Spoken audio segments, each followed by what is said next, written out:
They sold my parking spot again. I stared at the cherry red Corvette sitting in space 23B, my space, and felt something inside me transform, like I'd been reborn into this moment countless times before. My fingers tightened around the steering wheel until my knuckles turned white, the leather grip creaking under the pressure. No, I whispered, closing my eyes. Not again. The familiar rage bubbled up inside me like hot tar, thick and suffocating. This was the third time this year, the third time despite my complaints, documentation, and the crystal clear terms of my lease agreement. The scent of exhaust fumes from the underground garage filled my nostrils as I sat there, engine idling, with nowhere to park in the building I called home. I knew that car. Everyone in the building did. It belonged to the nephew of Mr. Galloway, our building's owner, a 20-something trust fund baby who visited occasionally to flaunt his wealth and connections. He didn't even live here. My phone buzzed with a calendar notification. Interview Larson Media 2 p.m. My stomach dropped. I had exactly 40 minutes to park, change, and make it downtown. The interview I'd spent weeks preparing for, the one that could finally launch me from freelance designer to creative director. The memory hit me with startling clarity. In my previous life, this exact scenario had unfolded with devastating consequences. I'd spent 30 minutes searching for street parking, arrived at the interview sweaty and flustered, and watched my dream job slip through my fingers.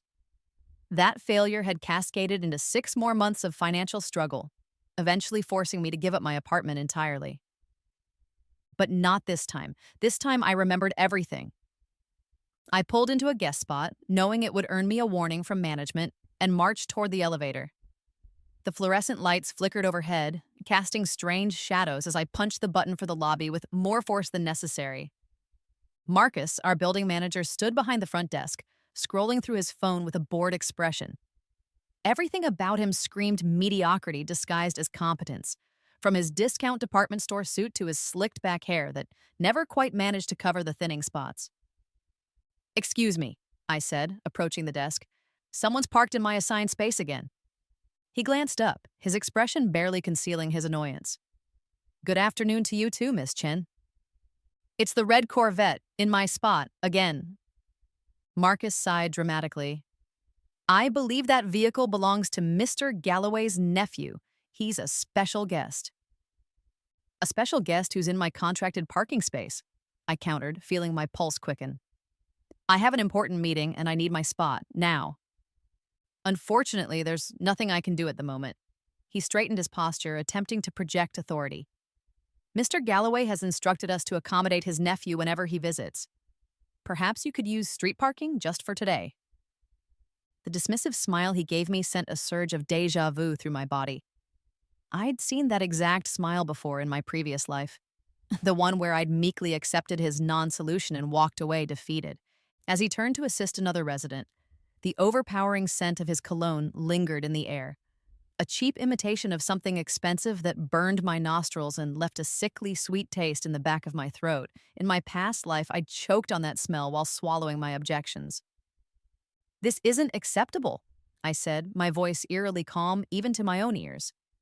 "My lease explicitly states that spot 23B is assigned to Unit 512, my apartment. I've documented the previous 2 incidents. This is the 3rd violation this year." His smile faltered slightly. This wasn't the acquiescent response he expected. "Like I said, Miss Chen, there's nothing I can do right now. You're welcome to send an email to management, and we'll address your concerns when Mr. Galloway's nephew departs." I nodded slowly, watching his shoulders relax as he assumed victory. The old me would have left. The reborn me knew better. I walked out the front entrance, the cool autumn air a refreshing change from the stifling atmosphere of the lobby. Instead of heading for street parking, I circled back to the garage entrance. Standing just inside the gate, I took out my phone and snapped several photos of the red Corvette in my space, making sure to capture the space number and the vehicle's license plate. I noticed a security camera in the corner and positioned myself clearly in its view while documenting the violation. The cool metal of my phone felt reassuring in my hand as I remembered what was coming. In my previous life, this parking incident had been just the beginning, the first in a series of small injustices that had snowballed into my eventual financial ruin. Not this time. This time I had knowledge, and knowledge was power. I hurried back to my car, changed into my interview clothes, and called a rideshare. I'd make it to the interview with minutes to spare. As I slid into the back seat of the car, I felt oddly serene. The ticking seconds of the driver's dashboard clock reminded me that time was now my ally, not my enemy. "Larson Media downtown, please," I said to the driver, "and I'm in a bit of a hurry." As the car pulled away from my building, I took one last look at the gleaming glass facade. Something deep inside me shifted, a quiet promise forming. One day, I thought, this place will be mine, and everyone who's wronged me will remember the day they crossed Alexandra Chen. 2 weeks after the parking incident, I returned home from a successful follow-up meeting with Larson Media to find an envelope taped to my door. The paper crinkled under my fingers as I tore it open, the sound unnaturally loud in the empty hallway. My eyes scanned the notice, a chill spreading through my body despite the stuffy air of the corridor. Notice of rent adjustment. Effective next month, my rent would increase by 15%. I stumbled into my apartment, the door slamming behind me with a hollow thud that matched the emptiness forming in my stomach. This wasn't just unexpected, it was impossible. My lease clearly stated a maximum annual increase of 3%, and I wasn't due for renewal for another 4 months. I sank onto my couch, the familiar fabric rough against my fingertips as I clutched the notice. In my previous life, I'd received an identical letter. I'd been caught off guard then, scrambling to make ends meet and eventually taking on credit card debt that spiraled out of control. But in this life, rage replaced panic. I knew exactly what this was: retaliation. Someone, Marcus most likely, had connected my formal complaint about the parking violation to Mr. Galloway, and now they were sending a message. The next morning, I marched into the leasing office, notice in hand. The stuffy air inside the windowless room seemed to press against my skin, making it difficult to breathe. Marcus sat behind his desk, that same condescending smile plastered on his face when he saw me enter. "Miss Chen, what can I do for you today?" he asked, his voice dripping with false politeness. I slapped the notice onto his desk. "You can explain this illegal rent increase." He barely glanced at the paper. "Ah, yes. Due to increasing maintenance costs and property taxes, Mr. Galloway has authorized a special assessment for certain units." "Certain units?" I repeated. "My lease specifically limits increases to 3% annually. This is 15% with no warning." Marcus leaned back in his chair, which squeaked in protest. "If you look at Section 22B of your lease agreement, you'll see that management reserves the right to adjust rents in response to significant property improvements or tax reassessments." I narrowed my eyes. "What property improvements?" "We're upgrading the security system and renovating the main lobby," he replied smoothly. "All for the benefit of our residents, of course." The lie hung between us like a tangible thing. I'd read every word of my lease, twice in this life, once in my previous one. There was no such clause that would allow for this kind of increase. "I'd like a copy of my lease agreement," I said, "the one you have on file." A flicker of unease crossed his face before he nodded. "Certainly, I'll have to locate it in our system. Can you come back tomorrow?" "I'll wait." His jaw tightened almost imperceptibly. "I'm afraid I have appointments all morning." "I'll wait," I repeated, settling into the chair across from his desk. The clock on the wall ticked loudly as we stared at each other. Finally, he sighed and turned to his computer. The rhythmic clicking of his keyboard filled the silence as I watched him navigate through several screens, his brow furrowing slightly. After several minutes, he printed a document and handed it to me with a flourish. "Here you are, Miss Chen." The paper felt warm in my hands, fresh from the printer. I flipped through it slowly, my heart racing as I reached page 15. There it was. A clause that hadn't existed in my original lease, expertly inserted as if it had always been there. The font matched perfectly. If I hadn't known better, even I might have believed it was legitimate. "This isn't the lease I signed," I said quietly. Marcus raised an eyebrow. "Are you suggesting we falsified legal documents, Miss Chen? That's a serious accusation." "I have my original copy at home," I bluffed. In truth, I'd lost it during my move. Something I knew Marcus was counting on. Most tenants didn't keep their paperwork, a fact that management exploited frequently. His smile never wavered, but something hardened in his eyes. Feel free to review your copy then. But I assure you, this is the agreement on file. The rent increase stands. I folded the fraudulent document and tucked it into my bag, my fingers trembling slightly, not with fear, but with calculated rage. We'll see about that. That evening, I received an email about an emergency tenant meeting scheduled for the following day. The timing wasn't coincidental. I knew exactly what was coming. The community room buzzed with nervous energy as residents filtered in. The harsh fluorescent lighting cast everyone in an unflattering glow, highlighting worried expressions and furrowed brows. I took a seat near the back, watching as Marcus and a young woman I recognized as Emma Galloway, the owner's daughter, arranged themselves at the front of the room. Emma Galloway embodied every stereotype of inherited wealth. Her designer clothes hung perfectly on her slender frame, and her carefully highlighted hair fell in artful waves around her shoulders. She surveyed the room with the detached interest of someone observing animals in a zoo. "Thank you all for coming," Marcus began once the room had filled. "As you know, Galloway Properties is committed to providing the highest quality living experience." A murmur of discontent rippled through the crowd. "However," he continued, raising his voice slightly, "maintaining such standards requires occasional adjustments. Miss Galloway is here to discuss some exciting changes coming to the building." Emma stepped forward, her heels clicking against the tile floor. "We're thrilled to announce a comprehensive modernization project that will transform this building into a premier luxury residence." The knot in my stomach tightened. I'd heard this exact speech before. "What about the rent increases?" called out Mr. Patel from the third floor. 15% is too much." Emma's perfect smile didn't falter. "The increases reflect the enhanced value these improvements will bring to your living experience." I stood up, feeling dozens of eyes turned toward me. "What about the terms of our existing leases? Many of us have clauses limiting annual increases." Emma's gaze settled on me, her eyes narrowing slightly. "And you are?" "Alexandra Chen, Unit 512. Recognition flickered across her face. I knew Marcus had mentioned me to the Galloways. "Miss Chen," she said, her voice honey-sweet but her eyes cold. "Perhaps you're unaware of the special assessment clause in your agreement. It's quite standard in rental contracts." "It wasn't in the original lease I signed," I replied. The room grew quieter as other residents leaned forward. "Are you suggesting my family's company engages in fraudulent practices?" Emma asked, her voice carrying clearly through the room. "Because that's a serious allegation that could be considered defamation. I'm suggesting that residents should compare their original leases with the versions suddenly on file."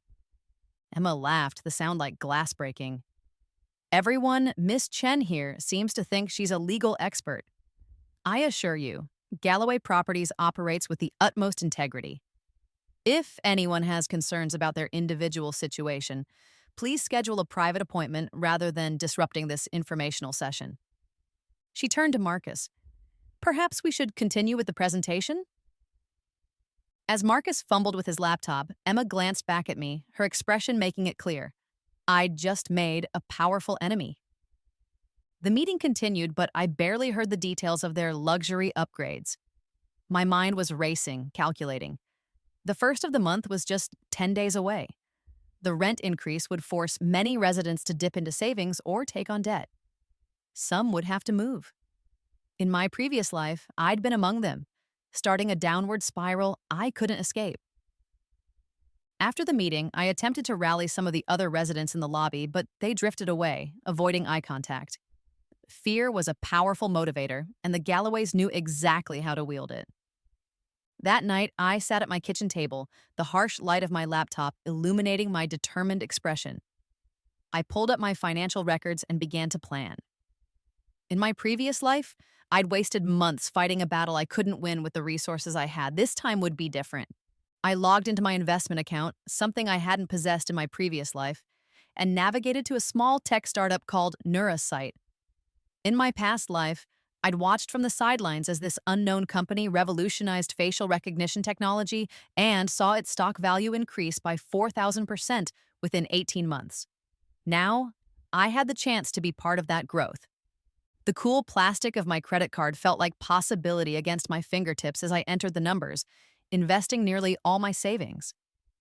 The transaction confirmation glowed on the screen, the soft ping signaling completion sending a shiver of anticipation down my spine.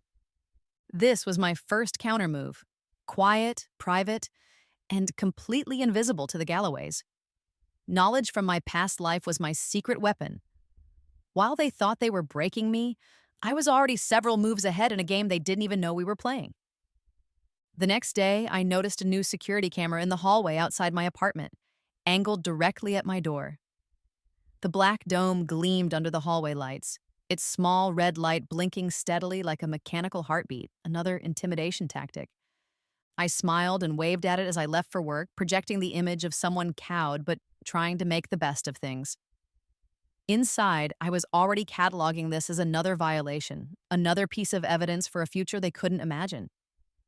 That evening, I systematically photographed every maintenance issue in the building: the cracked tiles in the lobby, the constantly flickering lights in the stairwell, the mold growing in the corner of the laundry room.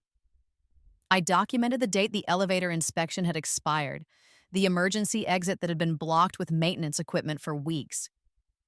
As I built my dossier of violations, I felt strangely calm. The ticking clock of the next rent payment no longer filled me with dread. Instead, it marked the countdown to a future only I could see, one where the tables would turn so completely that Marcus and the Galloways wouldn't know what hit them. 3 weeks after the tenant meeting, I returned home to find water seeping under my front door. The sight sent a jolt of recognition through me. This had happened before in my previous life. I fumbled with my keys, the metal cool and slippery in my trembling hands, and pushed the door open. Water covered the entryway floor, soaking into the carpet with a sickening squelch beneath my shoes. The unmistakable musty smell of dampness hung in the air, already beginning to turn stale and moldy. I followed the trail to my bathroom, where water poured from the ceiling, directly above where maintenance had supposedly fixed a leak last week. I closed the bathroom door to contain the flood and immediately called the emergency maintenance line. The phone rang 6 times before Marcus answered, his voice artificially concerned. "Alexandra, what seems to be the problem?" I noticed he'd dropped the formal, Miss Chen," a subtle way of diminishing me. "My ceiling is leaking," I said evenly, suppressing the urge to scream. "There's water everywhere. The carpet is soaked." "Oh dear," he replied, not sounding surprised at all. "Must be from the routine plumbing work we're doing in the unit above you. We sent a notice about potential disruptions." No such notice had ever arrived. I was certain of it. "I need someone here now," I insisted. "The water damage is getting worse by the minute." "I'll see if anyone's available," Marcus said. "But it's after hours, so it might be tomorrow morning before—" "This is an emergency," I cut him off. "My lease guarantees emergency maintenance services." He sighed dramatically, the sound crackling through the phone speaker. "I'll see what I can do." 2 hours later, a maintenance worker named Ray showed up with a wet vacuum and industrial fan. He worked silently, the loud mechanical drone of the vacuum filling my apartment as it sucked up water from the carpet. The ceiling had stopped leaking, but a large water stain spread across the bathroom ceiling like a dark, ominous cloud. "Will someone be coming to fix the ceiling?" I asked as Ray prepared to leave. He avoided eye contact. "I just handle the water extraction. You'll need to submit a separate maintenance request for the ceiling repair." "But this was their mistake," I protested. "The damage was caused by maintenance work upstairs." Ray shrugged, uncomfortable. "I just do what they tell me, ma'am. Sorry." After he left, I stood in my damp apartment, the industrial fan creating a constant hum that vibrated through my bones. The carpet squished unpleasantly under my feet, and already I could detect the faintest hint of mildew beginning to form. This accident would make my apartment increasingly unpleasant to live in. In my previous life, this water damage had never been properly repaired. The ceiling had been hastily painted over, but mold had developed, eventually causing me respiratory problems that added medical bills to my mounting financial troubles. The carpet had remained damp for weeks, developing a persistent musty smell that no amount of air freshener could mask. I submitted an online maintenance request for the ceiling repair, attaching photos of the damage. The confirmation email stated someone would assess the situation within 7-10 business days. I knew exactly what would happen. They were hoping I'd give up and leave, making room for a new tenant who would pay the higher rent without complaint. 3 days later, Marcus himself appeared at my door with a maintenance worker I didn't recognize. The sharp chemical smell of bleach emanated from the bucket the worker carried, making my eyes water slightly. "We're here about your ceiling," Marcus announced, his cologne once again overpowering in the confined space of my doorway. I stepped aside to let them enter, noting how Marcus's eyes darted around my apartment, assessing. "The damage is extensive," I said. "The carpet is still damp, and I'm concerned about mold." The maintenance worker barely glanced at the ceiling before turning to Marcus. "Quick paint job should cover it." Marcus nodded. "Excellent. Let's get that done today." "Paint won't fix the underlying water damage," I objected. "The drywall needs to be replaced, and the carpet needs professional cleaning or replacement." Marcus smiled his practiced smile. "Our assessment indicates a cosmetic solution is sufficient. We'll have this painted today, and that should resolve the issue." I stood my ground. "I've documented the extent of the damage. Painting over water-damaged drywall will lead to mold growth. That's a health code violation." Something flashed in Marcus's eyes, annoyance perhaps, or surprise that I knew my rights. My previous self wouldn't have known to fight this battle? "Fine," he conceded after a moment. "We'll schedule a more comprehensive repair, but it could take several weeks to coordinate." "I understand," I said calmly. "In the meantime, I'll need a rent adjustment for the uninhabitable condition of the apartment." This caught him off guard. "That won't be necessary. The apartment is perfectly habitable. The carpet is soaked, the bathroom ceiling is damaged, and there's a risk of mold. I'd be happy to have a housing inspector make that determination if you prefer." I watched him calculate his options, the muscle in his jaw twitching slightly. "I'll speak with Miss Galloway about a modest adjustment for this month only," he finally said. "As a courtesy." I nodded, accepting this small victory while silently adding another item to my growing list of documented violations. After they left, I sat down at my computer to check on my Neurosite investment. In just 3 weeks, the stock had already risen 12%, exactly as I'd anticipated. A small smile played on my lips as I calculated the growth trajectory. By this time next year, my initial investment would multiply several times over. The pieces were falling into place. Later that evening, I took the trash to the building's dumpster area. As I approached, I heard voices from around the corner and instinctively slowed my steps. "Have to move faster," Emma Galloway was saying, her voice sharp with impatience. "Every month we delay costs us potential revenue." "The lease conversions are proceeding as quickly as possible," Marcus replied. "But some tenants are being difficult." "You mean that Chen woman?" Emma asked. "The one making noise about her parking space and ceiling?" "Among others, but don't worry, we're making her apartment particularly uncomfortable. The maintenance accidents should convince her to leave voluntarily before her lease is up."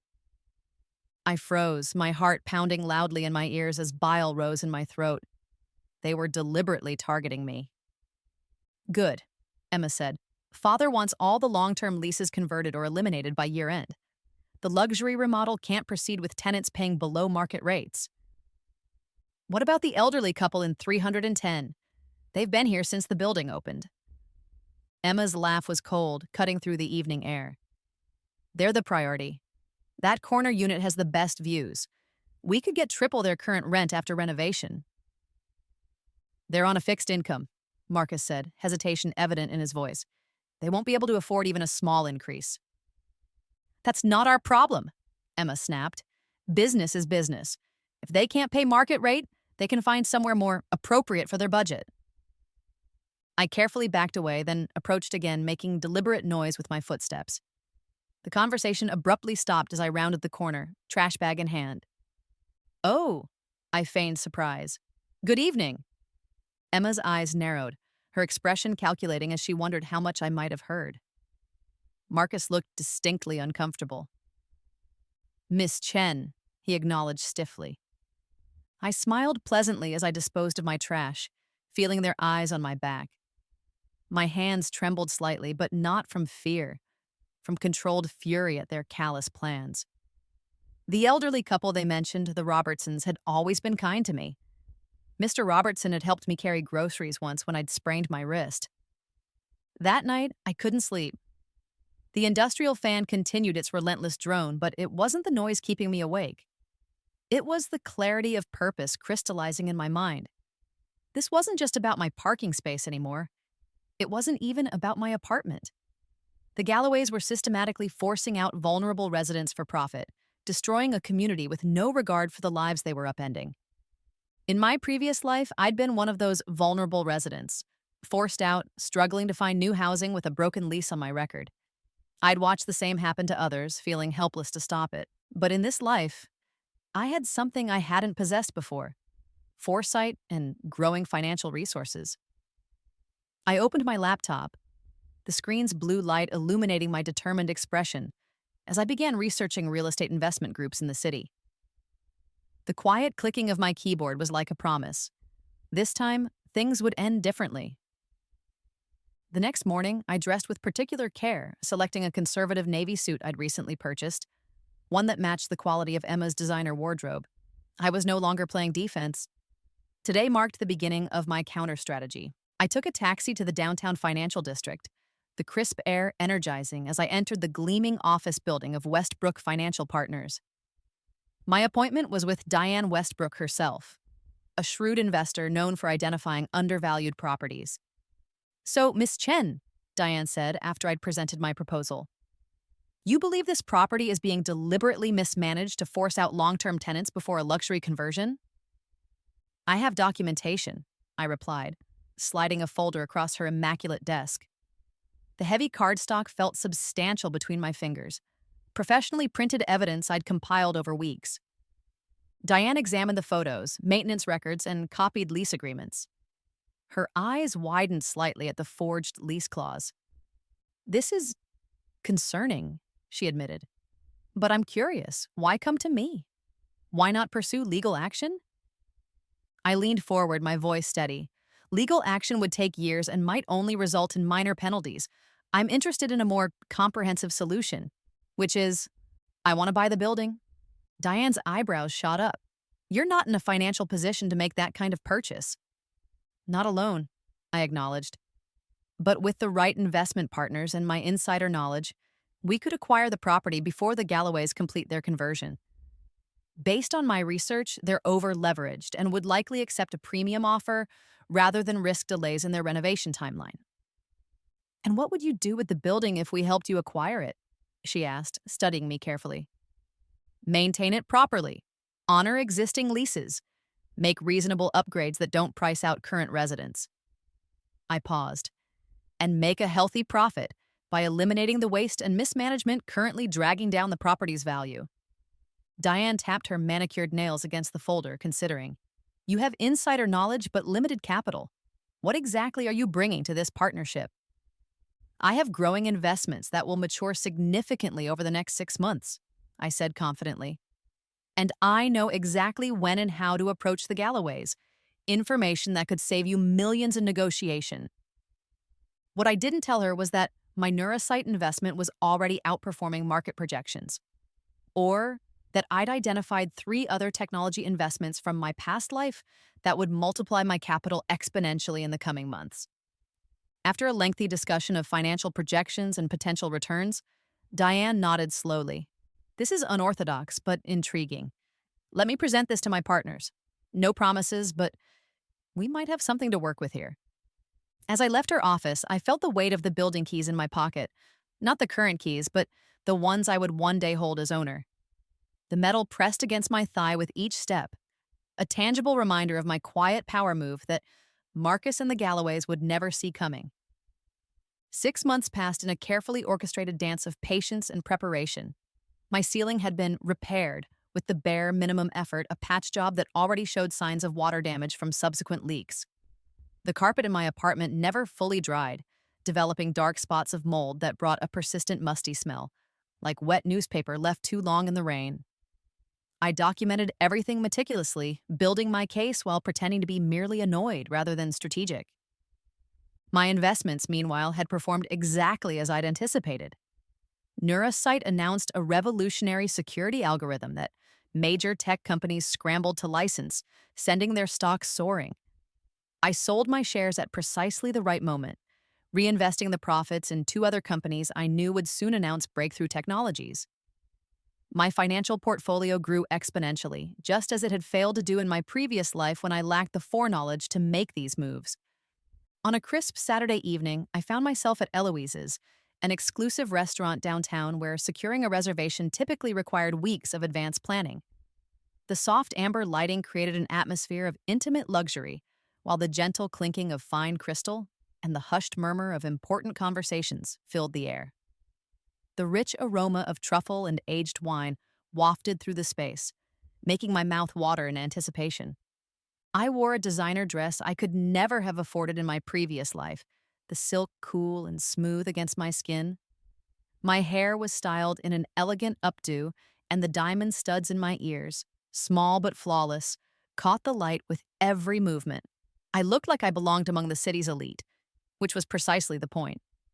I'd chosen my timing carefully, knowing from social media that Emma Galloway had standing Saturday reservations at Eloise's. Sure enough, as I lingered at the bar sipping an overpriced martini, I spotted her entering with a group of equally polished friends. My heartbeat quickened as I watched her from the corner of my eye.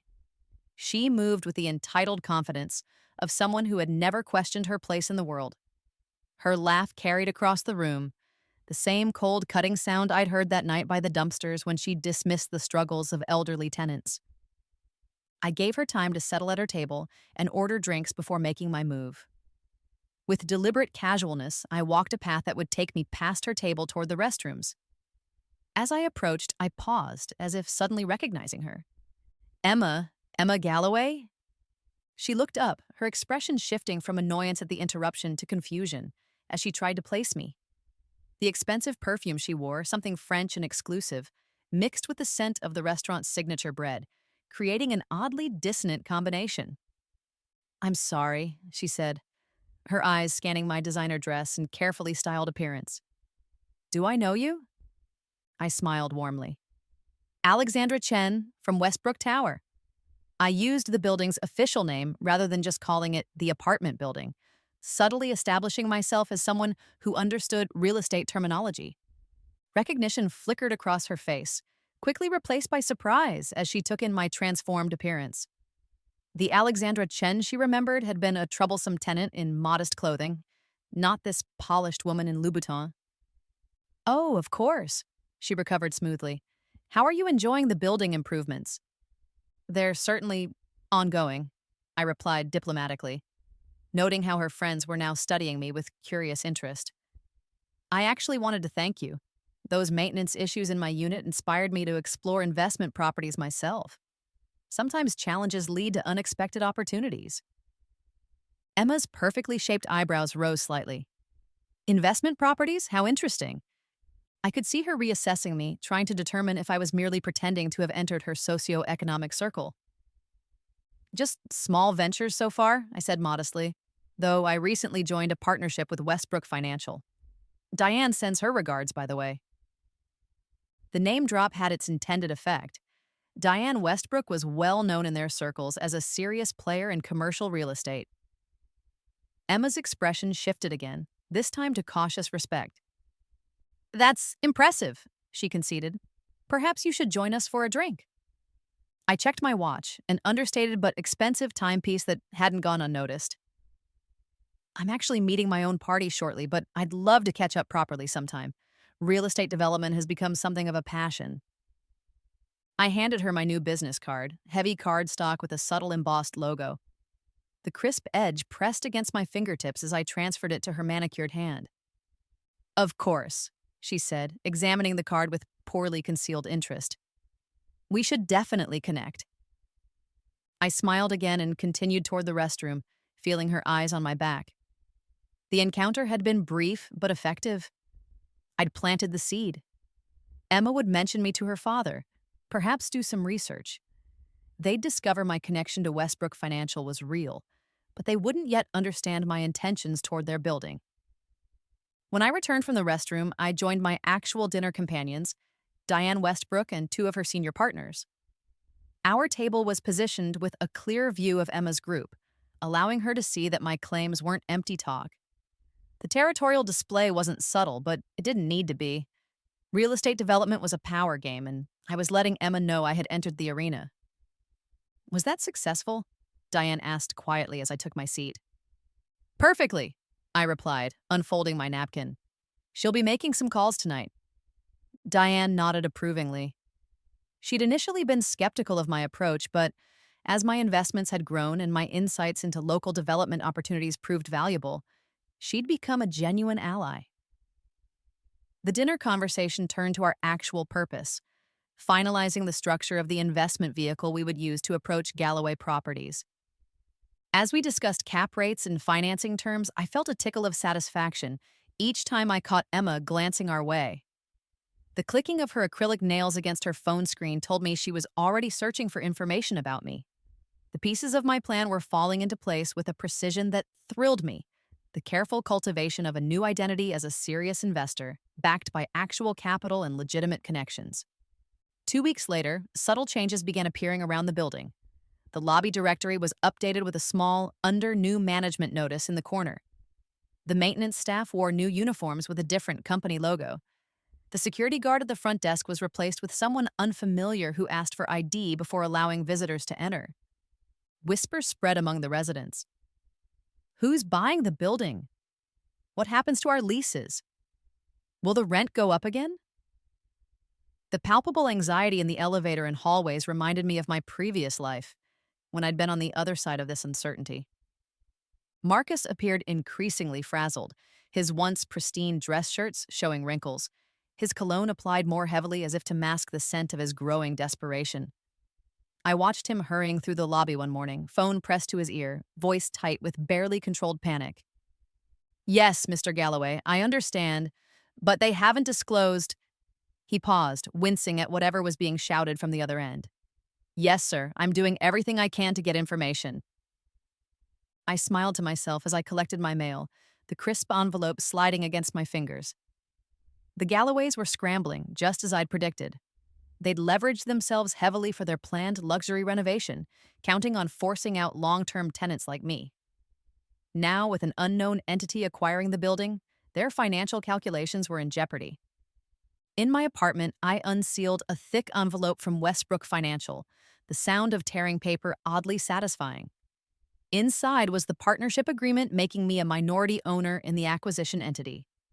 My initial investment, grown through careful stock plays, had secured me a 15% stake, small enough to remain behind the scenes, but large enough to have meaningful input on management decisions. The phone rang, startling me. My heart accelerated at the sight of Diane's name on the screen. Alexandra, she said without preamble, the Galloways received our formal offer this morning. I sank into my couch, the fabric rough against my bare arms. What was their response? Initial rejection, as expected, their posturing. The sound of shuffling papers came through the line. But their lender called Mark separately. They're over-leveraged, just as you predicted. They need to sell within 60 days or the bank will call their development loan. I closed my eyes, savoring the moment. The ticking of my wall clock seemed to accelerate, counting down the Galloway's remaining time. So we wait. We wait, Diane confirmed, though I must say your intelligence on their financial position was impressively accurate. I smiled to myself. Let's just say I've been paying very close attention. After we hung up, I walked to my window and looked out at the city skyline. The glass was cool against my palm as I pressed my hand against it. In my previous life, I'd stood at this same window watching the same view, tears streaming down my face as I'd calculated how to afford a broker's fee and security deposit for a new apartment after being forced out. The memory of that helplessness fueled my resolve. 3 days later, Marcus posted notices throughout the building announcing an emergency tenant meeting. The paper trembled slightly in his hands as he taped one to the community room door, his usual confident demeanor replaced by nervous energy. I arrived early to the meeting, selecting a seat near the back where I could observe everything. The room filled quickly, buzzing with speculative conversations. The harsh fluorescent lights cast everyone in a sickly glow, highlighting the worry lines on my neighbors' faces. Mr. and Mrs. Robertson, the elderly couple from Unit 310, sat near the front. Mrs. Robertson clutched her husband's arm, her knuckles white with tension. They'd lived in the building for nearly 30 years. This was their home in every sense of the word. In my previous life, they'd been among the first casualties of the Galloways' redevelopment plan, forced to move to a smaller apartment in a less desirable neighborhood after being unable to afford the new rent. Marcus entered, followed by a grim-faced Mr. Galloway, a rare appearance from the typically absent owner. Emma trailed behind them, her usual poise replaced by tight-lipped tension. The sharp click of her heels against the tile floor punctuated the sudden hush that fell over the room. Mr. Galloway cleared his throat, the sound echoing in the quiet space. "Thank you all for coming on such short notice. I wanted to personally address the rumors you may have heard." He paused, surveying the room with the practiced gaze of someone unused to being challenged. "It's true that Galloway Properties has received an acquisition offer for this building. After careful consideration, we have decided to accept that offer." A ripple of murmurs spread through the crowd. Mrs. Robertson's hand flew to her mouth. "The transition to new ownership will occur over the next 30 days," Galloway continued. "Your current leases will be honored by the new management according to the terms of our sale agreement." "Who's buying the building?" someone called out. Galloway's jaw tightened. "The buyer is a partnership operating under Westbrook Financial. They've assured us they intend to maintain the building's character while making modest improvements." "What about the rent increases?" Mr. Patel asked, rising from his seat. "Will those still happen?" "That will be up to the new management," Marcus interjected, "though all existing lease terms must be honored." The concern in the room was palpable, vibrating in the stuffy air. These people had already endured months of uncertainty and manipulative management practices. Now they faced another unknown. The taste of their anxiety was familiar, bitter and metallic, like blood from a bitten cheek. As the meeting devolved into a barrage of questions that Marcus and the Galloways deflected with practiced non-answers, I remained silent, watching. Emma's gaze swept the room repeatedly, perhaps searching for signs of who might be connected to the mysterious buyers. Eventually, her eyes locked with mine. I offered a small, enigmatic smile, just enough to raise her suspicion, but not enough to confirm anything. She stared for a long moment before whispering something to her father, who glanced in my direction with a frown. After the meeting, I deliberately lingered, organizing papers in my bag as the room emptied. As expected, Emma approached, her perfume announcing her presence before she spoke. "Miss Chen," she said, her voice carefully controlled. "I was surprised not to see you asking questions during the meeting." I looked up, feigning mild surprise. "I find it's often more informative to listen than to speak." "Indeed." She studied me, her head tilted slightly. "Our dinner conversation at Eloise's makes more sense now. You seemed very interested in real estate investment that night." I zipped my bag closed, the sound sharp in the nearly empty room. "It's become a passion of mine." "And your connection to Westbrook Financial? Is that just a coincidence?" I stood, meeting her gaze directly. "There are few coincidences in business, Miss Galloway. Mostly just opportunities recognized by some and missed by others." Her eyes narrowed. "Are you involved in this acquisition?" "Would it matter if I was?" I asked, my voice soft but steady. "The deal is done, from what I understand." Emma stepped closer, dropping all pretense. "Did you orchestrate this? Is this some kind of revenge because we sold your precious parking spot?" I laughed, the sound echoing in the empty room. "That would be quite an overreaction to a parking dispute, don't you think?" Her cheeks flushed with anger. "My father built this business from nothing. This building is our legacy." "Then perhaps he should have managed it with more consideration for the people who call it home," I replied, my voice hardening. "People like the Robertsons, who've lived here for 30 years and whom you were planning to force out." Her eyes widened slightly, confirmation that I'd overheard their conversation by the dumpsters months ago. "Business is business," she said, echoing her own words from that night. "The market dictates—" "Yes," I cut her off. "Business is business. And sometimes, Miss Galloway, the market corrects itself in unexpected ways." I walked past her toward the door, pausing briefly. "Oh, and you might want to speak with your maintenance staff about the mold in my apartment. It's become quite a problem." one the new owners will certainly want addressed before the acquisition closes. The look of impotent fury on her face as I left the room warmed me more than any summer sun ever could. The day of the ownership transfer arrived with a crystalline autumn clarity. The air felt charged with possibility as I dressed with particular care. A tailored charcoal suit that conveyed authority without ostentation. The silk blouse beneath it whispered against my skin as I fastened mother-of-pearl buttons, a subtle reminder of how far I'd come from the struggling tenant of my previous life. Marcus had scheduled yet another tenant meeting for that evening. The email announcement indicated the new ownership representatives would be present to discuss transition plans and building improvements. What it didn't mention, what no one except Diane and her partners knew, was exactly who would be representing the new ownership group. All day, I could barely contain the anticipation bubbling inside me. The phantom sensation of keys not yet in my possession seemed to weigh in my pocket. At precisely 6:45 p.m., 15 minutes before the meeting, I met Diane in the building's service entrance. "Are you ready for this?" she asked, appraising my outfit with approval. I nodded, unable to suppress my smile. "I've been ready for this moment my entire second life." Diane raised an eyebrow but didn't question the odd phrasing. In the months we'd worked together, she'd come to respect my instincts and insights, even when she didn't fully understand their source. "The paperwork was filed this afternoon," she confirmed, handing me a leather portfolio embossed with the Westbrook logo. "Legally, the building is now ours, or more precisely, 15% yours." The portfolio felt substantial in my hands, the leather smooth and cool against my fingertips. Inside were copies of the deed transfer, management transition documents, and the building keys that would soon be officially mine. "The Galloways know the deal has closed, but they don't yet know about your involvement," Diane continued. "Marcus is expecting me and my associate to address the tenants." I checked my watch, an elegant timepiece I'd purchased to celebrate my Neurosite windfall. "Let's not keep them waiting." We took the service elevator up to the community room level, the mechanical hum vibrating through the floor beneath my feet. The familiar scent of the building, a mixture of industrial cleaner and the faint mustiness that never quite went away, filled me with an odd nostalgia. Soon, even that would change under my management. The community room was already packed when we arrived through the side entrance. Marcus stood at the front, attempting to organize papers at the podium.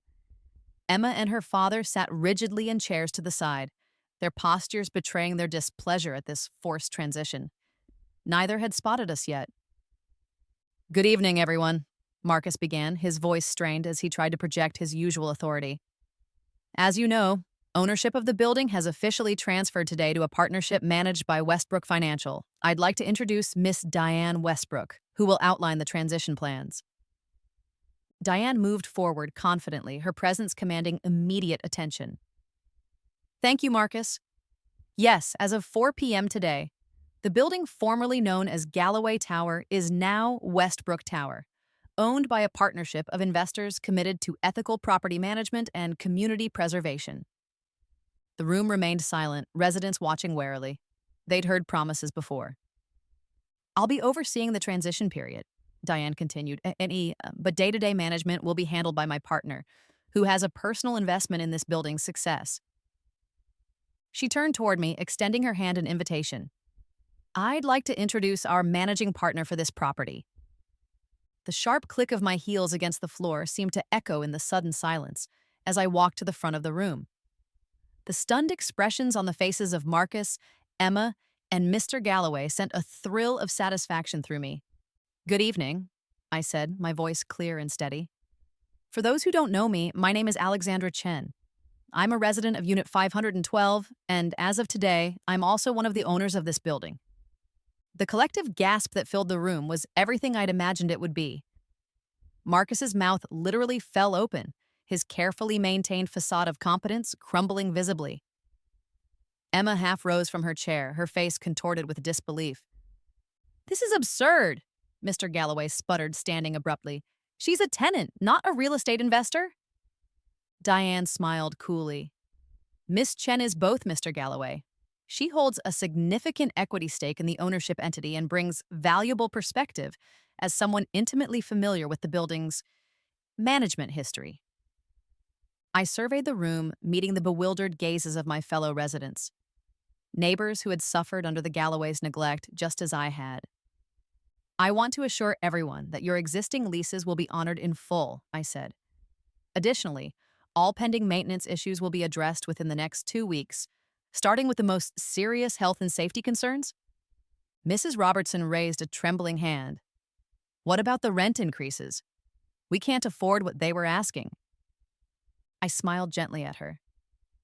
The rent adjustments announced by previous management exceed the terms of your original lease and will not be implemented.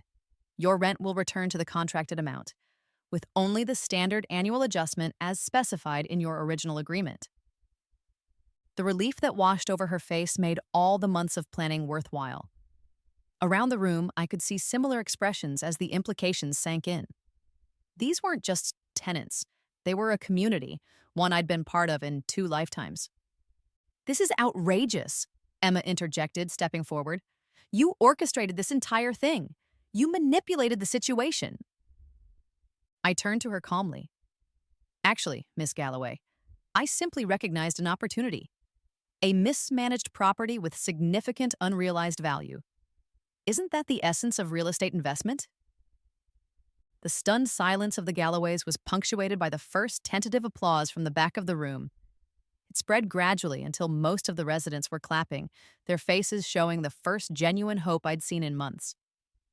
After outlining our immediate plans for building improvements, Diane and I opened the floor for questions. The difference from previous tenant meetings was stark. Where fear and resignation had dominated, now there was cautious optimism. As the meeting wound down, I watched Marcus slip out a side door, his shoulders hunched in defeat. Emma and her father remained, however, approaching me as the room cleared. You won't get away with this, Mr. Galloway hissed, his face flushed with anger. You used insider information to undermine our business. I met his gaze steadily. I used my experiences as a tenant to identify a property with potential. Everything else was standard business practice, the same practices you employed when acquiring properties for your portfolio.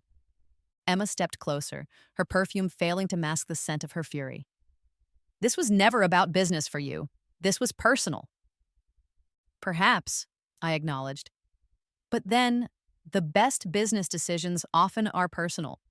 They come from understanding what people truly need, rather than simply seeing them as sources of profit. Mr. Galloway seemed ready to continue arguing, but Emma placed a restraining hand on his arm. Come on, father, there's nothing more to be done here. She gave me one last venomous glare. Enjoy your victory while it lasts. Real estate is a small world. As they stalked out, Diane turned to me with raised eyebrows. That went about as expected. Better, actually, I replied. I thought Marcus might actually faint. She laughed, then grew serious. You know, when you first approached me with this idea, I thought you were just an angry tenant with delusions of grandeur. I've never been so glad to be proven wrong. I smiled, the weight of keys now actually in my pocket feeling like justice. Sometimes the most powerful moves are the ones no one sees coming. The meeting room emptied gradually, residents stopping to introduce themselves or share maintenance concerns. Many confessed they'd had no idea I was involved in the acquisition. The elderly couple, the Robertsons, approached last, Mrs. Robertson's eyes brimming with tears. We thought we'd have to leave, she said, her voice wavering. After 30 years, we had started packing our things. You don't have to go anywhere, I assured her, the lump in my throat surprising me with its intensity. This is your home. Mr. Robertson shook my hand firmly. Thank you, not just for us, but for everyone here. After they left, I stood alone in the empty meeting room, the fluorescent lights humming overhead. The rapid beating of my heart gradually slowed as the reality settled in. I'd done it. The building was mine. Partly mine, at least. The victory tasted sweeter than I'd ever imagined, like the first sip of expensive champagne after years of tap water. The next morning, I arrived at the management office early. The space smelled of fresh paint and new furniture, changes Diane had implemented immediately after the acquisition. Marcus had been given until the end of the week to clear out his personal belongings, but his desk already looked bare, cleaned out in haste after last night's revelation. I was reviewing maintenance reports when a knock at the open door interrupted me. Marcus stood there, his usual polished appearance notably diminished. His shirt was wrinkled, his tie slightly askew. The overpowering cologne had been replaced by the sour scent of anxiety. "Miss Chen," he said, his voice lacking its usual condescension. "Do you have a moment?" I gestured to the chair across from me. "Of course." He entered hesitantly as if stepping into a lion's den. "I wanted to discuss my position." "Your employment was terminated with the ownership transfer," I reminded him. "As detailed in the transition documents?" "I understand that," he said quickly, a sheen of sweat visible on his forehead. "But I was hoping we might reconsider. I have extensive experience managing this building, knowledge that could be valuable during the transition." I studied him, noting how his fingers trembled slightly as he clasped his hands in his lap. The same hands that had signed falsified lease documents and authorized maintenance accidents designed to drive me out. "You manage this building according to the Galloway's priorities," I said evenly. "Our management philosophy is fundamentally different." "I can adapt," he insisted, leaning forward. The desperation in his voice was palpable. "I know this building inside and out. The infrastructure, the systems, the residents' histories." "The same residents you were actively trying to force out?" He had the grace to look embarrassed. I was following directives, in a different role, under different leadership. "You would follow our directives instead?" I finished for him. "Even if those directives contradicted your personal financial interests?" Marcus swallowed hard. "I need this job, Miss Chen." The irony didn't escape me. How many times had vulnerable residents sat across from him, explaining why they needed more time to pay rent or pleading for proper maintenance? How many times had he dismissed them with the same cold efficiency the Galloways had encouraged? "I'm sorry, Marcus," I said, not feeling sorry at all. "We've already hired a new building manager, someone with a background in resident-centered property management. Your termination package is generous, more than the Galloways would have offered in a similar situation."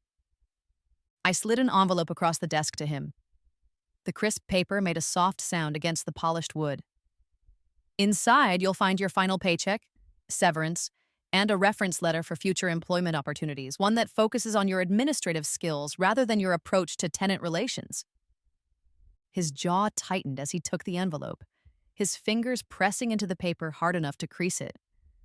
"This is really about the parking space, isn't it? All of this because we gave that spot to Mr. Galloway's nephew a few times?" I smiled, the expression not reaching my eyes. "This is about patterns of behavior, Marcus. The parking space was merely a symptom of a wider problem, prioritizing connections over contracts, power over people." No. He stood abruptly, the chair scraping against the floor. "You won't last 6 months in property management with that attitude. This isn't a charity." "No," I agreed calmly. "It's a business. And businesses thrive when they honor their commitments and treat their customers with respect. Something the Galloways never understood." After he left, I sat back in my chair, processing the confrontation. In my previous life, Marcus had been the face of my helplessness, the smirking embodiment of a system stacked against ordinary people. Now he was simply a man without a job, scrambling to salvage his dignity. Later that afternoon, I was reviewing contractor bids for the mold remediation in several units, including my own, when Emma Galloway arrived without appointment. Unlike Marcus, she hadn't lost her polished exterior. If anything, she seemed even more carefully put together, armored in designer clothes and impeccable makeup. "Miss Chen," she said coolly, not waiting for an invitation to enter. "I think we should talk." I gestured to the chair Marcus had vacated earlier. "Please." She sat with practiced grace, crossing her legs at the ankle. "I'll be direct. My father and I would like to buy back the building." I couldn't help the small laugh that escaped me. "The building you just sold?" "We're prepared to offer a 20% premium over what you paid," she continued, ignoring my amusement. "A quick and substantial profit for you and your partners." I leaned back, studying her. The faint scent of her expensive perfume reminded me of our earlier confrontations, of standing in her shadow while she dismissed legitimate concerns. "That's an interesting proposal," I said, "but Westbrook Tower isn't for sale." 30%, she countered immediately. That's several million in profit for a building you've owned less than 48 hours. I shook my head. This isn't about the money, Miss Galloway. Her perfect composure cracked slightly, a flash of genuine confusion crossing her face. What else would it be about? Community, stability, keeping promises. I gestured to the maintenance reports on my desk. Creating a place where people can live without fearing their ceiling might collapse, or their rent might arbitrarily double. Emma's laugh was sharp and dismissive. Don't pretend this is some noble crusade. You orchestrated a hostile takeover. There was nothing hostile about it, I replied evenly. Your father willingly accepted our offer, an offer that was necessary only because you were attempting to circumvent tenant protections through manufactured maintenance issues and falsified lease terms. She waved this away as if swatting a fly. Business tactics. Everyone uses them. Not everyone, I corrected. And not here, not anymore. Emma leaned forward, her voice dropping to a more intimate tone. What would it take? Name your price. Everyone has one. I smiled, the expression genuine this time. Not everyone, Miss Galloway. Some things aren't for sale. The sweet taste of this moment, of Emma Galloway reduced to pleading, was better than any dessert I'd ever savored. I'd imagined this scene during countless sleepless nights over the past months, but the reality exceeded my expectations. Emma stood abruptly. This isn't over. Actually, it is, I replied. The sale is final. The building is ours. The only thing left to discuss is whether your father might be interested in renting his old parking space. I believe it's still available at the standard monthly rate. The color drained from her face, replaced quickly by an angry flush that spread up her neck to her cheeks. You think you're so clever, don't you? A tenant playing at being a real estate mogul? Not a mogul, I corrected. Just a partner in a successful acquisition. One that benefits the community rather than exploiting it. As she turned to leave, her parting shot hung in the air. You'll regret making enemies of the Galloways. My father has connections throughout this city. And I have keys to this building, I countered. I know which I find more valuable at the moment. After she stormed out, I sat in the sudden silence, the satisfaction of the encounter washing over me in waves. The ownership transfer was complete. The Galloway's power over this building, and over me, was broken. In my previous life, they had driven me from my home, destabilizing my entire existence. In this life, I had turned the tables so completely they couldn't even comprehend what had happened. I picked up the master keys from the desk, the metal warm against my palm. They weren't just keys to apartments and utility rooms, they were keys to a future I was now free to shape. And that, more than any revenge, was the true victory. Over the next month, Westbrook Tower underwent a metamorphosis. The lobby, once characterized by worn carpeting and dated furniture, received a tasteful update that preserved its original character while adding modern touches. The harsh fluorescent lighting was replaced with warmer fixtures that cast a welcoming glow over the newly restored marble floors. The scent of fresh paint and polished wood replaced the lingering mustiness that had pervaded the common areas. True to my promise, all critical maintenance issues were addressed within 2 weeks. My own apartment's mold problem, intentionally neglected by the previous management, was remedied properly with affected drywall removed and replaced rather than simply painted over. The musty smell that had become my constant companion gradually faded, replaced by the clean scent of new materials. The building's transformation wasn't limited to physical improvements. A new sense of community emerged as residents realized they no longer needed to fear arbitrary rent increases or retaliatory maintenance delays. The anxiety that had permeated hallway interactions dissipated, replaced by neighbors who actually greeted each other and stopped to chat. I maintained my apartment in Unit 512, though Diane had suggested I might want to combine 2 units for a more suitable owner's residence. This is my home, I told her. It has been through 2 lifetimes. She'd given me an odd look but hadn't pushed further. Today marked exactly 1 month since the ownership transfer, and I'd scheduled a follow-up meeting with residents to discuss the next phase of improvements. I arrived early to the community room, the same space where I'd revealed myself as the new owner 4 weeks earlier. The room had been refreshed with new lighting, repaired ceiling tiles, and chairs that didn't wobble precariously when sat upon. As I arranged the presentation materials on the podium, smoothing the paper with deliberate motions, I heard the door open behind me. Turning, I found Mr. and Mrs. Robertson entering, followed by several other long-term residents. "We're not too early, are we?" Mrs. Robertson asked, her voice stronger than I remembered from our previous interactions. The constant stress of potential eviction had taken a physical toll that was now visibly receding. "Not at all," I assured her. "Please, make yourselves comfortable." More residents filed in, the chairs filling quickly. The atmosphere was markedly different from the tense, fearful meetings under Galloway management. Neighbors chatted amicably, some even bringing homemade cookies and coffee to share, something that would have been unimaginable just weeks ago. At precisely 7 p.m., I called the meeting to order, the gentle tap of my pen against the microphone bringing conversations to a natural close. "Thank you all for coming," I began. "It's been 1 month since the ownership transition, and I wanted to provide an update on what we've accomplished and what's next." I outlined the completed maintenance projects, the updated security measures, and the infrastructure improvements that residents might not see but would benefit from. A new boiler system, electrical upgrades, and proper waterproofing for the garden-level units. "Next, I'd like to discuss our revised parking arrangement," I continued, feeling a particular satisfaction at this topic. "As many of you know, the previous management frequently reassigned reserved spaces based on preferences rather than contracts." A knowing murmur rippled through the crowd. "We've implemented a new system based on length of tenancy. Our longest-term residents now have the most convenient spaces, with adjustments made for documented accessibility needs." Mrs. Rodriguez, who used a walker and had previously been assigned a space far from the elevator, raised her hand. "My new spot is right by the entrance. It's made such a difference." I smiled, genuinely pleased by her feedback. That's exactly what we want to hear. As I moved through the agenda, the questions from residents were thoughtful and forward-looking, rather than defensive and fearful. When I opened the floor for general discussion, the suggestions reflected a community thinking about long-term improvements, rather than just surviving until their next lease renewal. After the meeting concluded, several residents lingered to speak with me personally. Mr. Patel, who had been one of the more vocal critics of the Galloways management, approached with a tentative smile.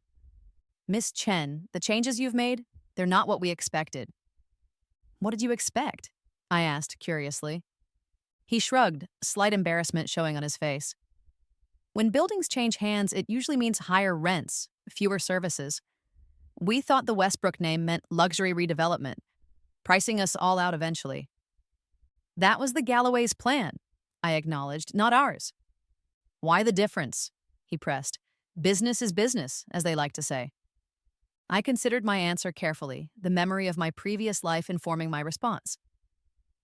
"Business is indeed business, Mr. Patel. But there are different ways to create value. The Galloways saw value only in extracting maximum profit from each unit, even if it meant constant tenant turnover. We see value in stability, in a building fully occupied by residents who take pride in their home and stay for years." He nodded thoughtfully. "It's working. For the first time in years, I've unpacked all my boxes. I stopped keeping them, in case we had to move suddenly." His confession touched me more deeply than he could know. In my previous life, I'd developed the same habit, living partially packed, always ready for the next crisis that would force me to leave. Later that evening, as I reviewed rental applications for recently vacated units, a knock at the management office door interrupted my concentration. Our new building manager, Teresa, poked her head in. "Sorry to bother you, Miss Chen, but there's someone here asking about a parking space. Says he has an arrangement with the previous owners." I looked up, the pen in my hand growing still. "Who is it?" "Mr. Galloway's nephew, the one with the red Corvette." A slow smile spread across my face. "Send him in, please." Moments later, a young man in his mid-20s sauntered into the office. I recognized him immediately, the entitled expression, the casual disregard for others evident in every movement. He'd never bothered to learn my name during the numerous times his car had occupied my assigned space. "Hey," he said, not waiting for an invitation to sit. "There seems to be some confusion about my parking situation. My spot's been reassigned or something?" "You must be Tyler," I said, setting my pen down deliberately. Mr. Galloway's nephew. He nodded impatiently. Yeah, and I always use spot 23B when I visit. But there's some Honda parked there now. That's because spot 23B is assigned to the resident of Unit 512, I explained calmly. As it always has been, according to the lease agreement. Look, my uncle had an arrangement with the building. I'm on the approved list or whatever. I opened a drawer and removed a folder, the paper inside crisped between my fingers as I extracted a document. I've reviewed all the previous management agreements. There is no approved list for reassigning contracted parking spaces to non-residents. His expression darkened. Do you know who my uncle is? Former owner of this building, I replied pleasantly. Current tenant of another property from what I understand. This clearly wasn't the response he expected. Just give me the spot. I'm only here for a few hours. I'm afraid that's not possible, I said, my tone polite but firm. Reserved spots are for residents only. However, we do have visitor parking on the lower level, available on a first-come, first-served basis. He leaned forward, his cologne, similar to Marcus's but even more overpowering, filling the space between us. Listen, I don't think you understand how things work. No, Tyler. I cut him off, my smile never wavering. I don't think you understand how things work now. This building operates according to the terms of legally binding agreements. Your uncle no longer owns this property, and his arrangements no longer apply. The smooth texture of the visitor parking pass felt satisfying against my fingers as I slid it across the desk toward him. You're welcome to use this for today. In the future, please check in with the front desk for visitor accommodation. He stared at the pass, then back at me, disbelief evident in his expression. My uncle will hear about this. I'm counting on it, I replied pleasantly. Please give him my regards. After he stormed out, I leaned back in my chair, a sense of completion washing over me. The cycle that had begun with that parking space, the first domino in a series of injustices that had destroyed my previous life, was now broken. The symmetry felt right, like a story coming full circle. The following day brought an unexpected visitor, Mr. Galloway himself, without his daughter's tempering presence.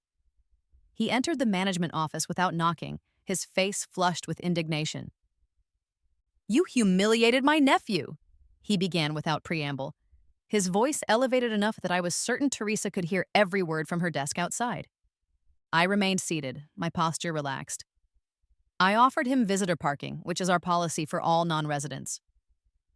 That spot was always reserved for my family's use, he insisted, looming over my desk in what I supposed was meant to be an intimidating posture.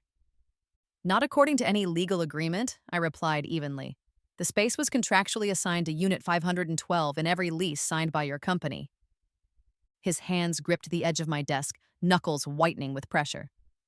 This vendetta has gone far enough. First, you manipulate your way into ownership of my building, then you eliminate my management team, and now you're refusing basic courtesies to my family. I noted how he still referred to it as my building, unable to fully accept the reality of his loss. The woody scent of his expensive aftershave couldn't quite mask the sour smell of his desperation. Mr. Galloway, I said, rising slowly to meet his gaze. There's nothing personal about enforcing the terms of legal agreements.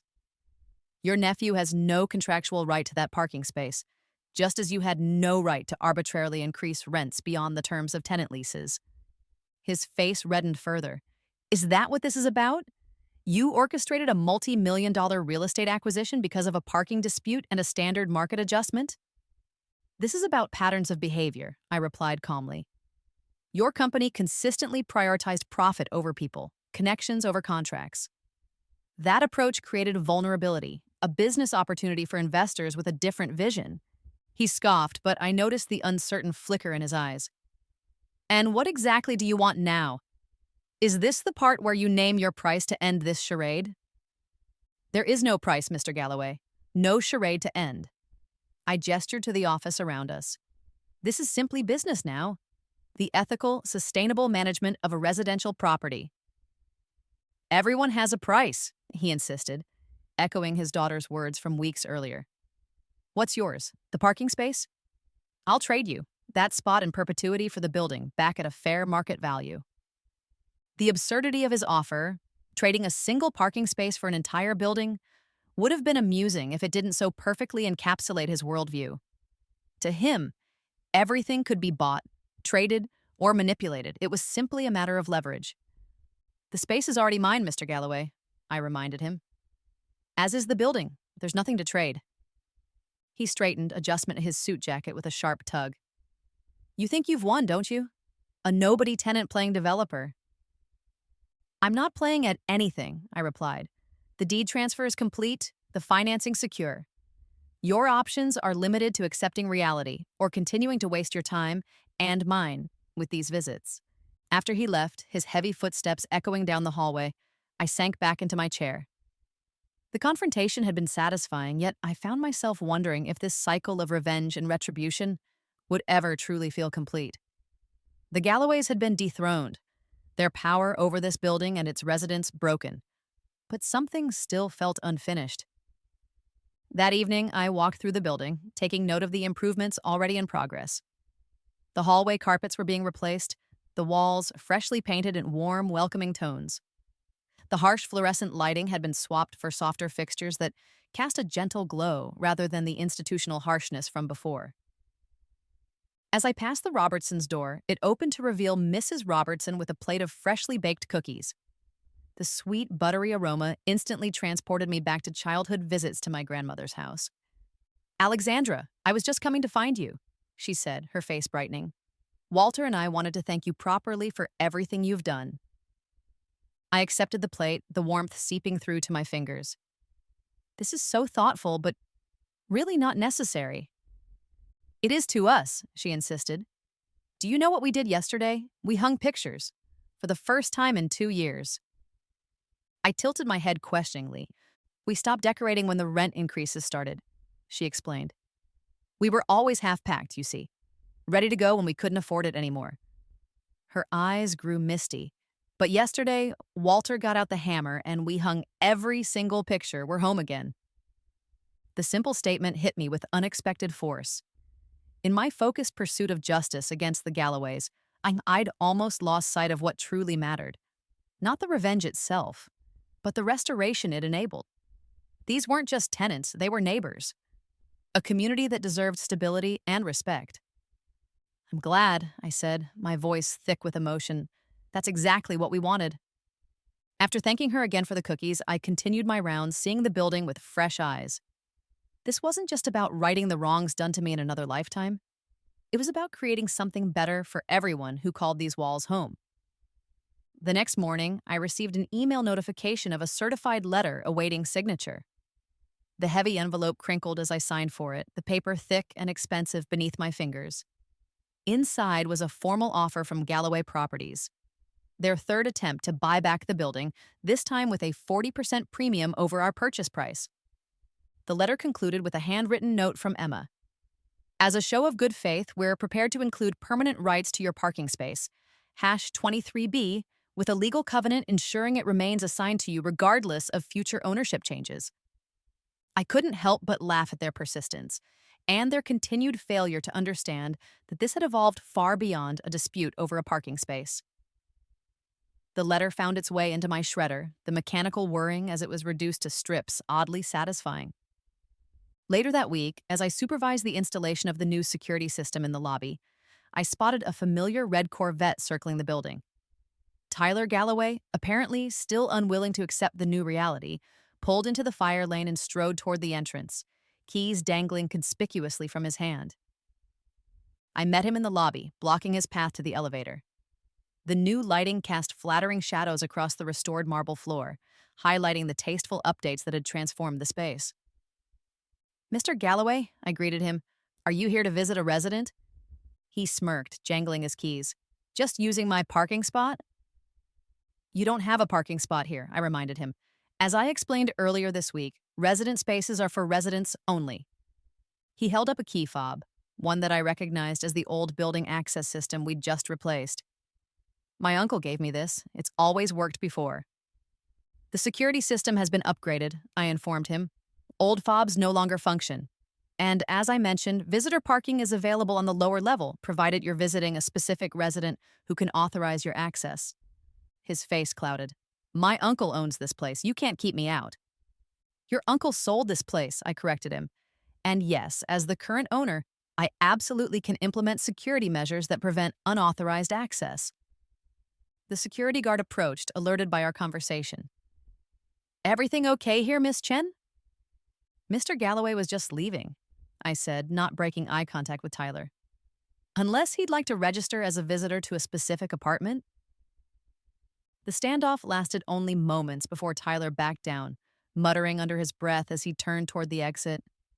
The heavy glass door swung shut behind him with a satisfying thud, and I watched through the window as he stomped back to his Corvette, which now sported a parking violation sticker on the windshield. Should we call for a tow truck? The security guard asked. He's in the fire lane.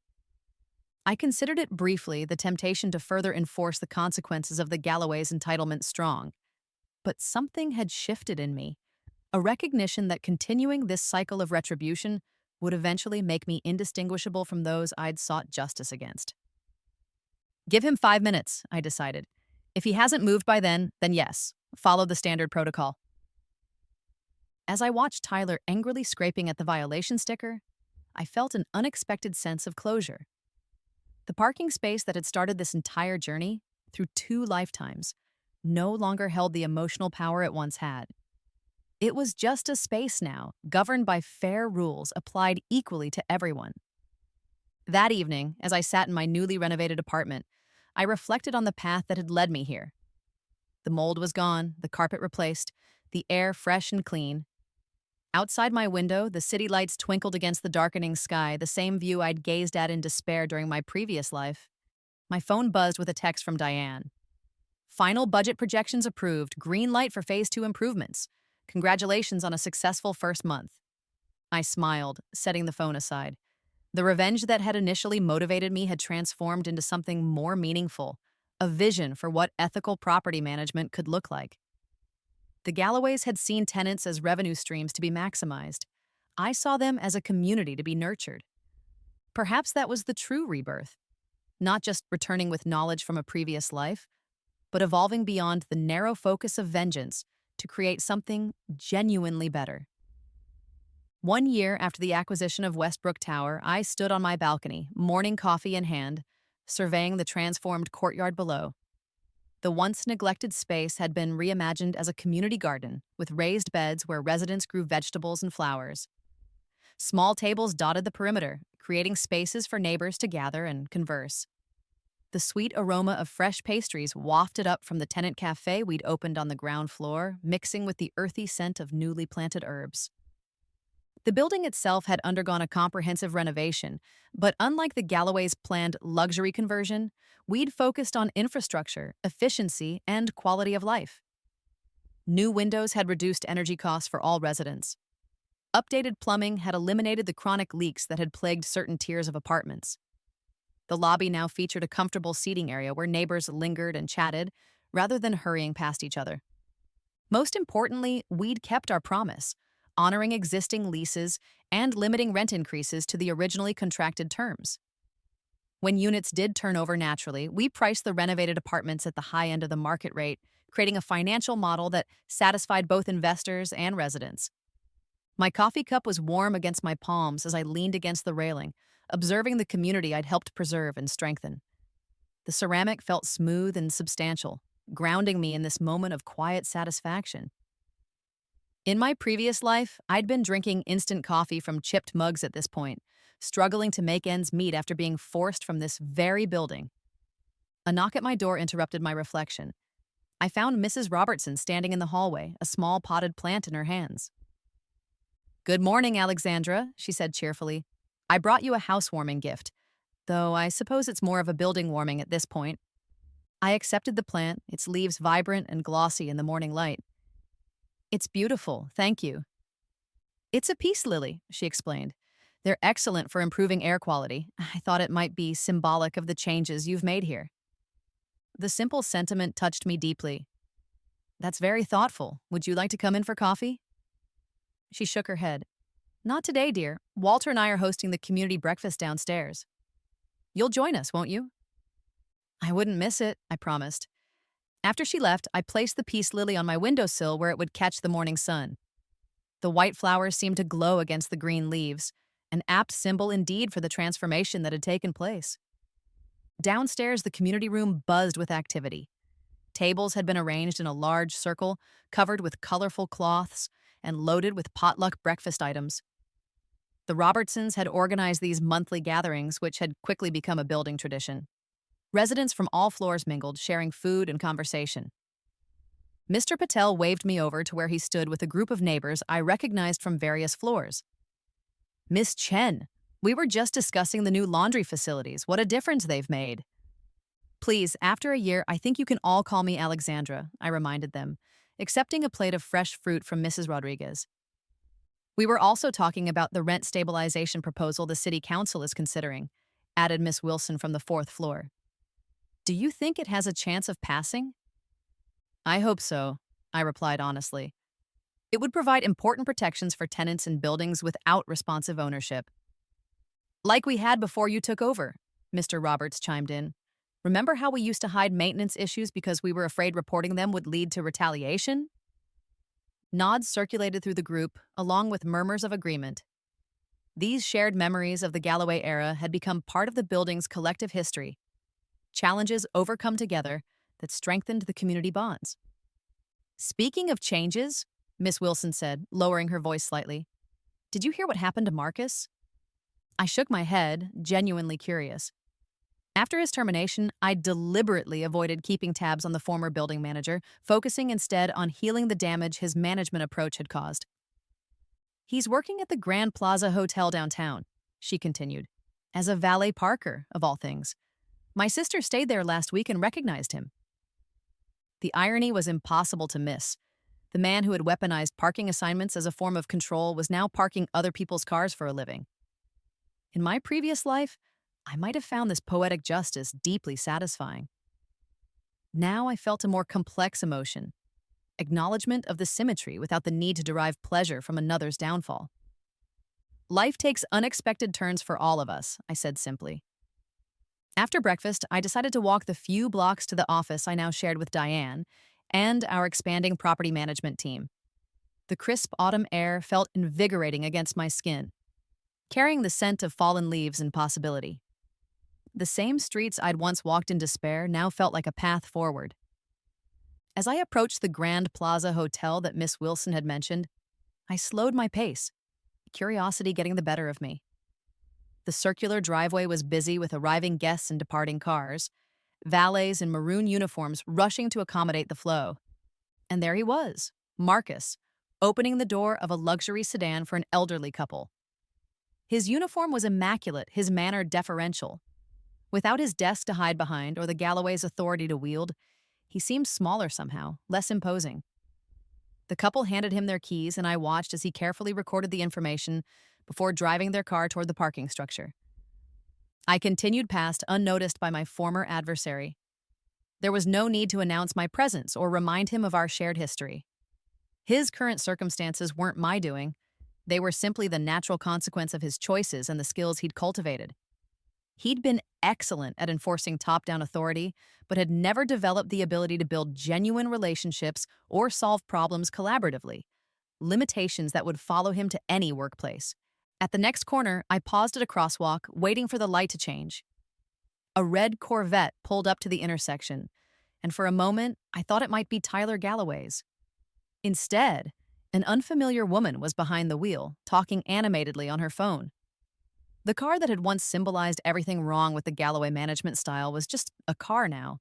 Expensive and showy, but stripped of its emotional significance in my life. The walk sign illuminated, and I crossed the street, my thoughts turning to the future.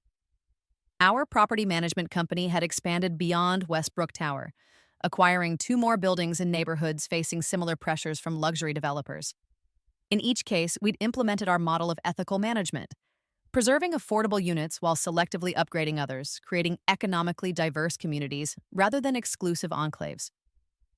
When I reached our office, Diane was already reviewing the quarterly reports, her reading glasses perched on the end of her nose. There you are, she said, looking up as I entered. The numbers from Westbrook Tower are impressive. Occupancy at 98%, maintenance costs down 30% from our initial projections, and tenant satisfaction scores through the roof. I sat across from her, placing my bag on the floor beside me. What about the bottom line? She smiled, removing her glasses. That's the best part. Return on investment is 2% higher than we projected, even with the lower rental rates for legacy tenants.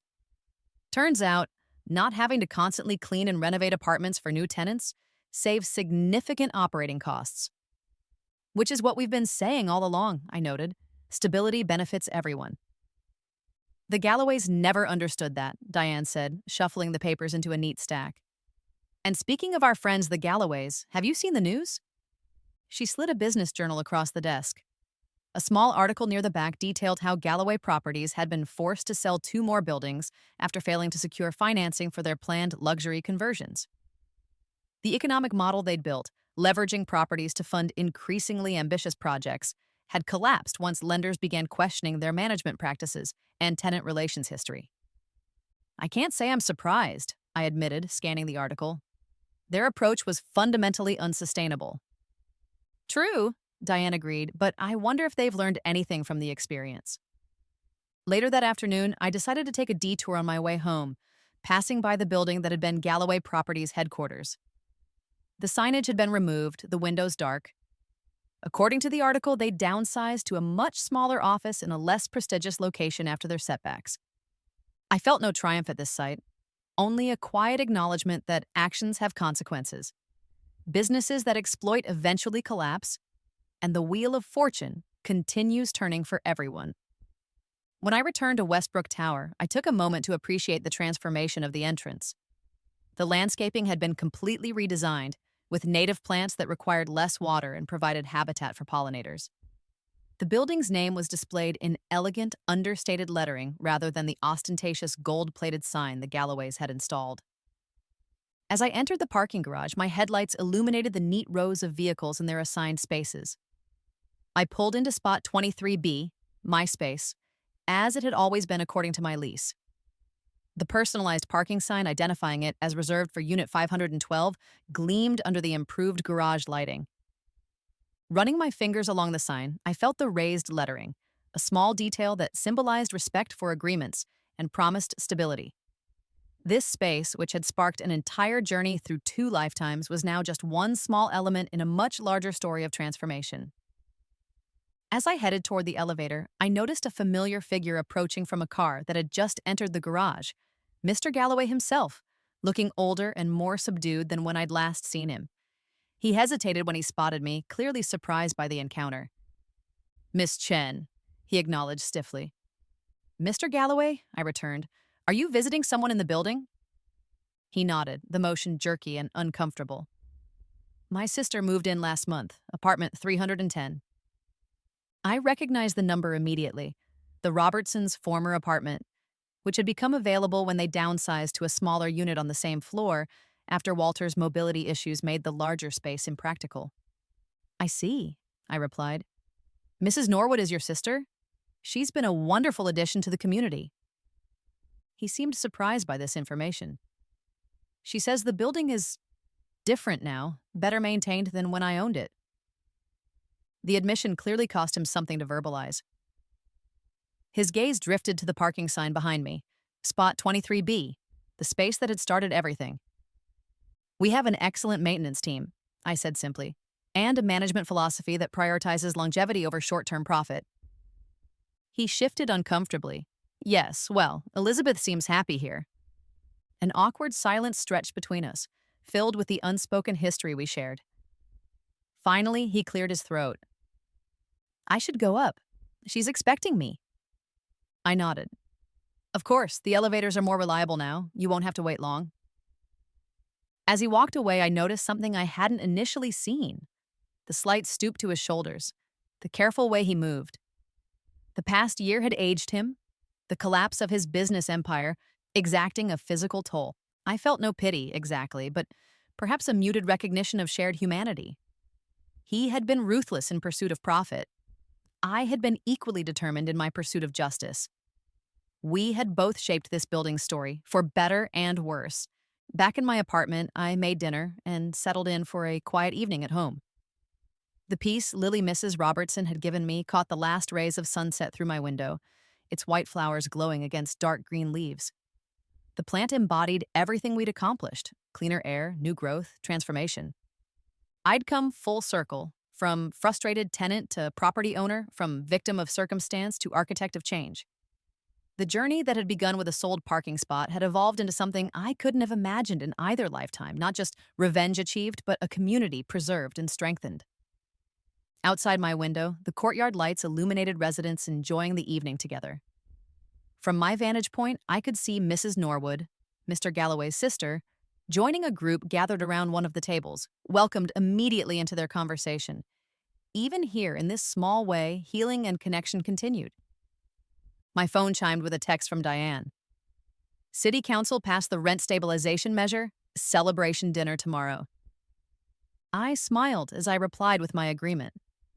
The policy we'd advocated for would help protect other tenants across the city from experiencing what I'd endured in my previous life. My personal journey had expanded into systemic change, perhaps the most meaningful revenge of all.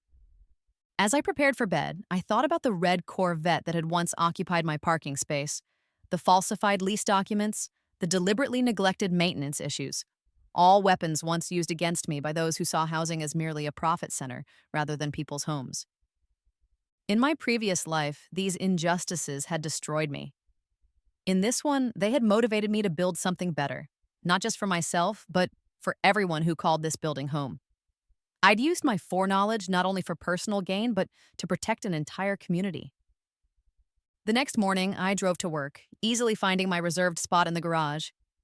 As I walked toward the building entrance, I noticed Marcus across the street, still in his valet uniform, waiting at the bus stop. Our eyes met briefly, and I made a split-second decision. Crossing the street, I approached him directly. His expression shifted from surprise to wariness as I drew near. "Miss Chen," he said cautiously, or should I say, Miss Building Owner. "Alexandra is fine," I replied. "How are you, Marcus?" He hesitated, clearly trying to determine if there was some trick to my question. "Getting by," he finally answered. "The hotel work is different." I nodded, understanding the diplomatic understatement. I imagine it is. An awkward silence fell between us, the morning traffic providing background noise as we each calculated what to say next. "Why this?" he finally asked, gesturing vaguely toward Westbrook Tower. "Of all the buildings in the city, why were you so determined to take that one?" I considered my answer carefully. How could I explain that in another lifetime, I'd watched his callous management destroy not just my housing stability, but my entire economic foundation? That I'd returned with the knowledge needed to prevent history from repeating itself? "Because it was home," I said simply, "and because what was happening there, what you were helping to happen, was wrong." His gaze dropped to the sidewalk.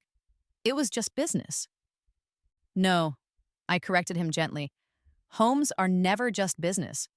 Not to the people who live in them." His bus approached and he moved toward the curb. Before boarding, he turned back to me. "For what it's worth, your building looks good. Better than when we ran it." I smiled. That was the point. As his bus pulled away, I felt a weight I hadn't fully recognized lifting from my shoulders. The cycle was complete. The Galloways had fallen from power, Marcus had found a humbler path, and I, once the victim of their machinations, had created something sustainable and positive from the ruins of my previous life. I walked back across the street toward Westbrook Tower, my steps light on the familiar path. The morning sun caught the windows, reflecting back the blue of the sky and the green of the new landscaping. It was beautiful, this building that had once been the site of so much struggle. A resident exited just as I approached, holding the door open with a smile of recognition. "Good morning, Alexandra." "Good morning," I replied, stepping into the lobby that now truly felt like coming home. Not just for me, but for everyone who lived here. The revenge I'd sought had transformed into something far more valuable. Rebirth. Not just for myself, but for an entire community. I'd bought the building and tripled the rent, yes, but only for the luxury units that could bear it while preserving affordability for those who needed it most. In the elevator, I pressed the button for my floor, feeling the smooth operation that had replaced the jerky, uncertain ride of the Galloway era. As the doors closed, I caught my reflection in the polished metal, smiling, confident, at peace. The cycle that had begun with a sold parking spot had ended with the creation of something that would last far beyond any act of revenge. And that, I realized, was the truest victory of all.